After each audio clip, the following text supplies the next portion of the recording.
Hello everyone, welcome to our YouTube channel Logic Medico. Today's interesting topic is development of the tongue. If you are new to our channel, kindly consider subscribing to our channel. Don't forget to press the bell button and the thumbs up icon and share this video with your friends. So coming to the topic, development of the tongue. Here is the pharyngeal pouches. The development of tongue starts as early as the 4th week of intrauterine life, and the contribution is mainly from the first pouch and third and fourth pouch. Second pouch does not contribute to the formation of the tongue. These are the pharyngeal pouches. They are endodermal in nature. They are inside. They are in the floor of the oral cavity. Okay. So initially there is a local proliferation of the mesodermal cells, so that there are two elevations which are created. These elevations are termed as lingual swellings. Initially circular, later it elongates like this, and they fuse with one another, and also with the median elevation. So what is this? This median elevation is also contributed by the first pouch, and that elevation is called as tuberculum impar. So the two lingual swellings and tuberculum impar fuses with one another like this to contribute to the anterior 2/3 of the tongue. The line of fusion between the two lingual swellings is marked by a sulcus, which you can see your tongue in a mirror. That is called median sulcus. Tuberculum impar contributes to a smaller portion on the posterior aspect. So that is about the anterior 2/3 of tongue. Coming to the posterior 1/3 of tongue is mainly contributed by this pouch. Third and fourth pouch joins together. As you are going through the pharyngeal pouches, it appears like one hump is present in the midline, one elevation is present in the midline. So therefore it's called as hypobranchial eminence. As you go down the line, hypo in the branchial pouches or the pharyngeal pouches, eminence means elevation, hypobranchial eminence. Initially it is contributed by third and fourth pouch. Subsequently it is divided by a transverse sulcus into a superior and inferior half. Since it is embryology, we can better call it as cranial half and caudal half.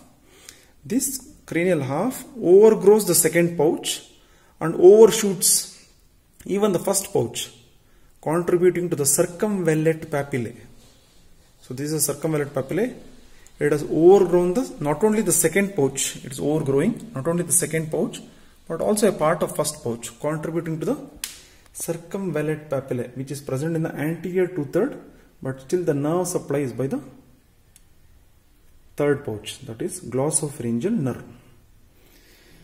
Okay, so in tongue development, the anterior 2/3 of tongue is developed from two lingual swellings and one tuberculum impar. Fuses to form anterior 2/3 of tongue. Posterior 1/3 of tongue is contributed to the cranial half of the hypobranchial eminence. So for completion purpose, what happens to the caudal half or the inferior half of hypobranchial eminence? It will contribute to epiglottis. It's one of the cartilage of the larynx which closes the laryngeal inlet during deglutition or swallowing. So to understand the nerve supply in a better manner, we have to divide the nerve supply of the tongue into mucosal nerve supply and the muscular nerve supply. The muscular nerve supply is easy. The muscles of the tongue are derived from pre-cervical somites, which are 4 in number.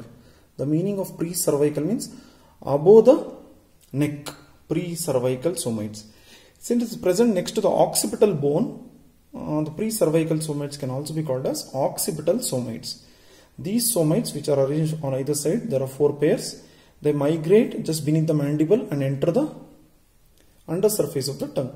So the nerve follows the pre-cervical somite, and the nerve is 12th cranial nerve or the hypoglossal nerve. It's called so because it is coming underneath the tongue. Hypoglossal nerve, 12th cranial nerve. So that is the motor nerve supply of the tongue. So all the muscles of tongue are supplied by hypoglossal nerve except palatoglossus, one of the muscle. It will be supplied by cranial accessory nerve or the vagoaccessory complex. Don't worry about that. Coming to the endoderm, that is the mucous membrane contribution. You can clearly see here what I told in the initial part. This is the first pouch. Two swellings will come. They are called as lingual swellings along with tuberculum impar. You can see the second pouch will not contribute. I told you, no? Second pouch will not contribute because you can clearly see the third and fourth pouch is overgrowing the second pouch. So it's overgrowing the second pouch in such a manner, when it's coming like that, in such a manner it overgrows. It is like a wave of an ocean. It overshoots. Even the first pouch it will overshoot. So what happens? There are papillae which develops in the anterior two-thirds of tongue. They are like this. If they are like this inverted V shape, it is called filiform papillae. If it is like cake shape, it is fungiform papillae. If it is like mushroom shape, and this is one, this is the one, circumvallate papillae. So this third pouch contributes to circumvallate papillae.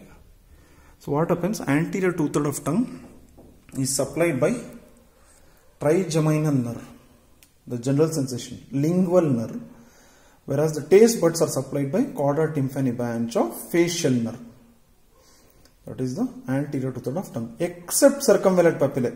Why except circumvallate papillae, sir? Because I told you the posterior one-third of tongue, which is formed by hypobranchial eminence, that is the cranial half of hypobranchial eminence, it overshoots the first pouch. Not only the second pouch, but also a part of first pouch.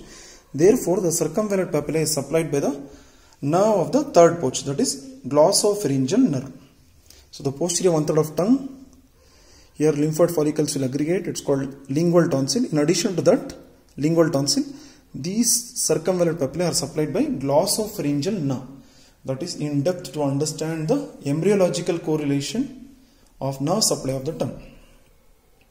So in summary, if I just want you to tell the development of tongue, the tongue develops from two endodermal pouches, that is mainly the first pouch and the third pouch, to be more specific.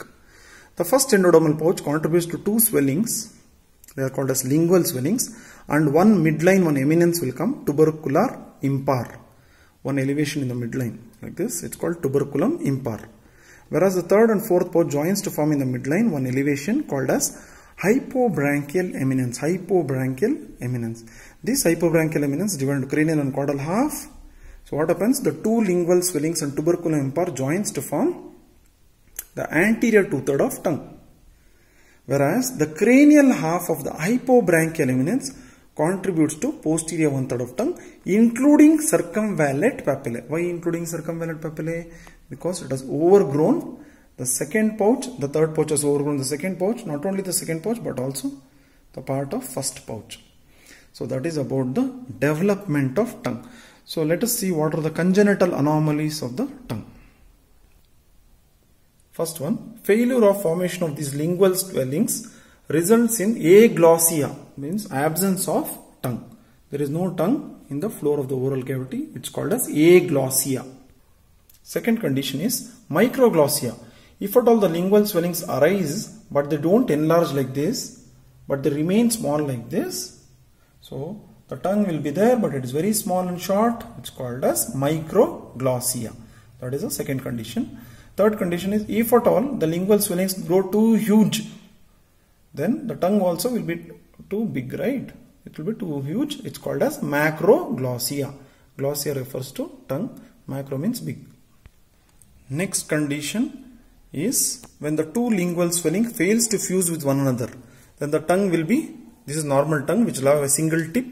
But if at all the tongue has got like this two tips, it usually happens in which animal? Like this. So this is snake, na? There should be some fun in learning. So this is called as bifid tongue. Why does bifid tongue happen? When the two lingual swellings fails to fuse with one another, it results in a condition called as bifid tongue, where the tip of the tongue is split like this. So there are two tips similar to the snake. It's called as bifid tongue. So this is the another congenital condition. And one more congenital condition is there in which you have to understand the two lingual swellings, tuberculum impar, contributes to anterior two-thirds of tongue, cranial half of hypobranchial eminence, posterior one-third of tongue. At this junction, there will be one small foramen from the endoderm which goes down, that is called foramen cecum, and the diverticulum is called as thyroglossal diverticulum. Thyroglossal diverticulum, which later contributes to the thyroid gland, endocrine gland. Okay, it will be there in the lowermost part of the neck, anterior midline. If at all this thyroglossal diverticulum, it fails to descend down into the neck, it will remain here only. Then the condition is called as lingual thyroid, where the person has got macroglossia, that is the tongue is really huge, that is because the thyroid gland has not descended down. That is called as lingual thyroid, meaning thyroid gland present in the tongue. Failure of descent of the thyroid gland or the thyroglossal diverticulum. Coming to the last congenital condition, but not the least, that is normally after the development of the tongue happens, initially the tongue is attached to the floor of the oral cavity like this. Later apoptosis happens near the floor of the oral cavity, separating the tongue, making it free, the anterior part especially, from the rest of the floor of the oral cavity, right? I am able to move in my tongue now. So the ventral surface of the tongue has got folds like this. This fold, linear fold in the midline, is called frenulum linguale. Frenulum linguale. Two peacock feather like folds will be there. It's called as fimbriated folds. On either side it will be there. This is there on the inferior surface of the tongue, or the lower surface, or the ventral surface. Now if at all this frenulum linguale is too short, it is less than 2 centimeters, then it appears like the tongue is tied to the floor of the oral cavity. The condition is called as tongue tie, also called ankyloglossia. ANKYLOGLOSSIA. Ankyloglossia or tongue tie. This is a condition which happens wherein the failure of separation of the tongue completely from the floor of the oral cavity. Normally it should separate. If it doesn't separate, then it will be held like this. The tongue will be, the fold, mucosal fold under surface of the tongue is less than 2 centimeters. So the tongue appears to be tied to the floor of the oral cavity. They can't bring the tip of the tongue close to their upper lip as you and me are able to do while eating ice cream. Also they will have speech abnormality. So they will not be able to tell lingual words. If you tell yell, you are using your tongue. Yell. So those kind of words.